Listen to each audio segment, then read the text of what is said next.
آج صبح سویرے ہندوستانی فوج نے پاکستان کے علاقے پر لاہور کی جانب سے حملہ کیا۔ پاکستان کے 10 کروڑ عوام جن کے دل کی دھڑکن میں لا الہ الا اللہ محمد رسول اللہ کی صدا گونج رہی ہے، اس وقت تک چین سے نہیں بیٹھیں گے جب تک دشمن کی توپیں ہمیشہ کے لیے خاموش نہ ہو جائیں۔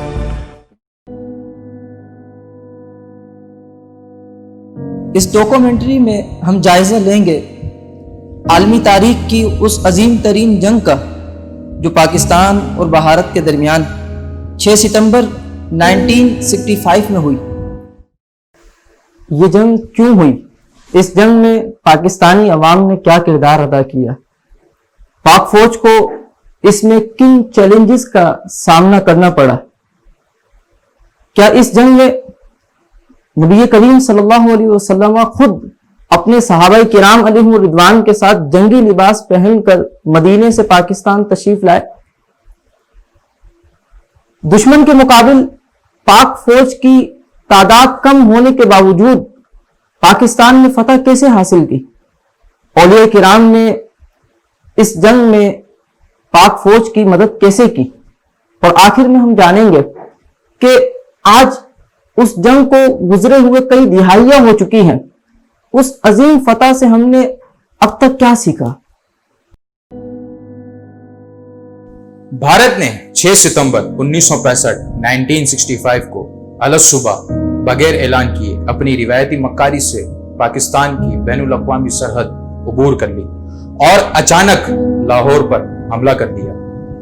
طاقت کے نشے میں چور اور مینوشی کے رسیا بھارتی فوج کے افسران مشروب حرام کے گھونٹ بھرتے ہوئے لاہور جم خانہ میں اگلے جام چڑھانے کا خواب لے کر لاہور کی جانب پیش قدمی کرنے لگے۔ انڈیا کے بزدلانہ حملے کے وقت قوم سو رہی تھی، مگر پاک سرحد کی نگہبان آنکھیں جاگ رہی تھی۔ وطن کے جان باز سپاہیوں کے لیے اپنے وعدوں کو پورا کرنے کا وقت آ گیا تھا۔ خالد بن ولید اور طارق بن زیاد کی روایات کے امین اور حیدر کرار کے وارث آج ایک بار پھر کفر کے مد مقابل تھے۔ اپنا تن، من، دھن سب کچھ اپنی پاک سرزمین پر قربان کرنے کے لیے تیار تھے۔ صدر پاکستان کی تقریر کے بعد پوری قوم نعرہ تکبیر لگاتی ہوئی سڑکوں پر نکل آئی۔ پاکستانی عوام انڈین فوج کے سامنے سیسا پلائی ہوئی دیوار بن کر کھڑی ہو گئی۔ لوگ اس قدر وطن کی محبت میں جذباتی ہو گئے کہ لاٹھیاں، ڈنڈے اور تلواریں لے کر اپنے گھر سے نکل پڑے۔ ماؤں نے اپنی بیٹیوں کے جہیز کا سامان حتیٰ کہ گولڈ پاک فوج کی مدد کے لیے دے دیا اور اپنے جوان بچوں کو جنگ کے لیے بھیج دی۔ اس وقت پاکستان آرمی کے جوان اس جواں مردی کے ساتھ لڑے کہ دشمن کے دانت کھٹے کر دیے۔ پاک فضائیہ کے MM عالم نے صرف 15 سیکنڈز کے اندر 15 سیکنڈز میں دشمن کے 5 ہوائی جہاز گرا دیے اور وہ عالمی ریکارڈ قائم کیا کہ جو آج تک پوری دنیا کے اندر، عالمی تاریخ کے اندر، فضائیہ کی تاریخ کے اندر، ایئر فورس کی ہسٹری کے اندر کوئی وہ ریکارڈ توڑ نہ سکا۔ پاک فوج کے جوان اگرچہ دشمن سے تعداد میں بہت کم تھے، لیکن ان کے ساتھ قوت تھی سچائی کی، سرمایہ تھا ایمان کا، عزم مصمم تھا اللہ اور خاتم النبیین صلی اللہ علیہ وسلم پر مر مٹنے کا۔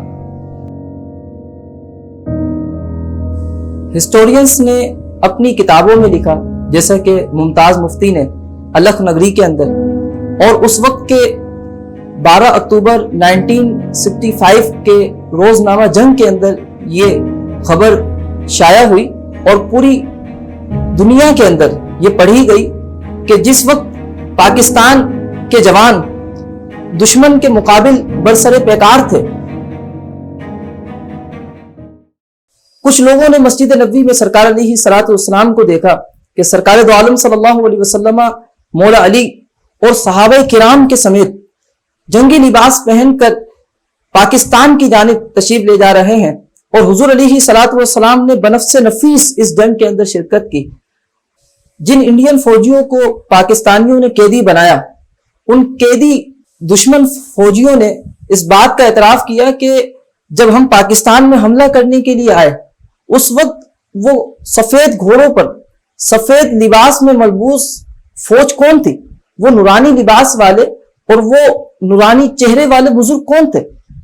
بعد میں پتہ چلا کہ وہ اللہ تبارک و تعالیٰ کی جانب سے فرشتے پاکستان کی مدد کرنے کے لیے تشریف لائے تھے. کافر ہو تو شمشیر پہ کرتا ہے بھروسہ، مومن ہو تو بے تیغ ہی لڑتا ہے سپاہی. یہ جنگ 6 ستمبر سے 23 ستمبر تک مسلسل 17 دن جاری رہی. پاک فوج نے دشمن کو وہ نقصان پہنچایا جس کے تصور سے آج بھی اس کی نیندیں اڑی ہوئی ہیں. کئی ٹینکوں کو نیست و نابود کیا اور 8000 سے زائد دشمنوں کو واصل جہنم کیا. یوں پاکستان نے 1965 کی جنگ میں بھارت کو بدترین شکست سے دوچار کیا اور اللہ تبارک و تعالیٰ کے فضل و کرم اور سرکار دو عالم صلی اللہ علیہ وسلم کے خاص فیضان سے فتح و نصرت پاکستان کا مقدر بنی. اس جنگ کو جیتنے کا ایک اہم سبب یہ بھی تھا کہ قوم نے اس وقت اتحاد اور یگانگت کا مظاہرہ کیا اور فوج کے ساتھ اپنی محبت اور یکجہتی کا اظہار بھی کیا. دشمن ہماری اس قوت کو جانتا ہے، اس لیے اس نے ہر ممکن کوشش کی اس اتحاد کو ختم کرنے کی، کبھی فرقہ واریت کی بنیاد پر تو کبھی لسانی تعصب میں بانٹ کر. خبردار، دشمن کی چال بازیوں کو سمجھیے اور اپنے اس اتحاد کو کسی کو بھی ختم کرنے کی اجازت مت دیجیے. پاکستان سے جنون کی حد تک عشق کیجیے. یاد رکھیں یہ سرزمین اللہ کے رازوں میں سے ایک راز ہے، اس کو ہلکا مت لینا. آج پاکستان کو آپ کی اشد ضرورت ہے، اس کی ترقی کے لیے اپنا حصہ ضرور ملائیں. پاکستان پائندہ باد.